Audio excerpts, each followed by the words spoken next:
All right, back at it here with our third and final Wicked Weed Brewing IPA from the 12-pack. This is Pernicious India Pale Ale. It's a regular India Pale Ale, not a double nor a hazy. Comes into us at 7.3% ABV, so on the higher end of the scale as far as that goes. And according to the description, pernicious implies influence that is harmful in a way not easily noticed. This beer is harmful, not because of its overwhelming hop bitterness, but because of its balanced brightness insidiously ruins your expectations for all their IPAs. So I guess some high expectations here. This hop delivery vehicle is crafted to enjoy fresh and often, and because of its drinkability and clean finish, you'll never look at IPAs the same again. The harm is done. I only have one of these, so if it is as advertised, I'm out of luck, I guess. I can't have more than one. Hops, they use Amarillo, Centennial, Columbus, Motueka, Pacific Gem, and Warrior. That's a ton of hops. Dry hops, they use Amarillo, Citra, Galaxy, Mosaic, Motueka again, and Pacific Jade. California Ale yeast, and as far as malts go, you have the 2-row, acidulated, Carafoam, and Pilsner. So they threw everything in this one, it looks like. This has a drink by date of 8/14, is that what it says? 2022? So I'm drinking this a little bit later than I should, which is kind of surprising because everything else in the Wicked Weed pack was well before the date. It was packaged on May 31st, 2022, so a 2.5 month window to drink it doesn't give us much time, unfortunately. So I'm drinking this a little bit out of date. We'll totally take that into consideration with my review. Anything different on the can? It says this hop delivery vehicle is crafted to be enjoyed fresh and often.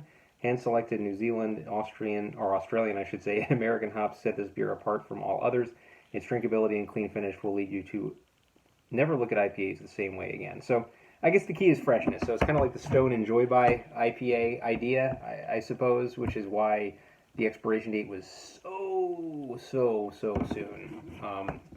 In a variety pack too, which is interesting. All right, let's get the pour here. This is going right out of the can. It almost overflowed with the foam. Yeah, very hazy looking. Very, very light as far as the appearance goes. As you can see, a light orange color. Huge head on it, probably about 3 fingers or so. Swishing it around, kind of letting the head dissipate a little bit if I can. Let's see what we got. Aroma-wise, let's see how fresh the aroma is being a couple weeks out of date. Yeah, you know what? I think it's a little bit past its prime. Very, very faint grapefruit. It's not, way past its prime. It just does not smell as fresh, I think, that it would as it would be.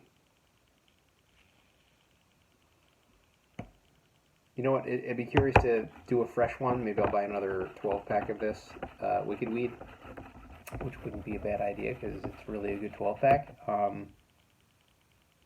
But yeah, it's definitely not probably as fresh as it could be. So let's get the taste now.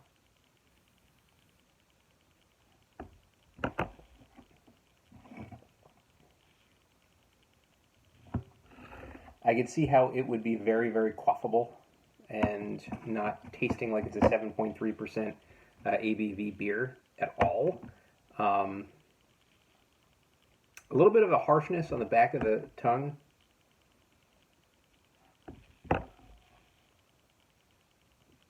This is going to be a Part A interview because Part A review, I should say, because I want to taste a fresh one. I want to taste one within the boundaries of its drink by date, because I think I'm suspicious that it might be a little better if I have it a little fresher.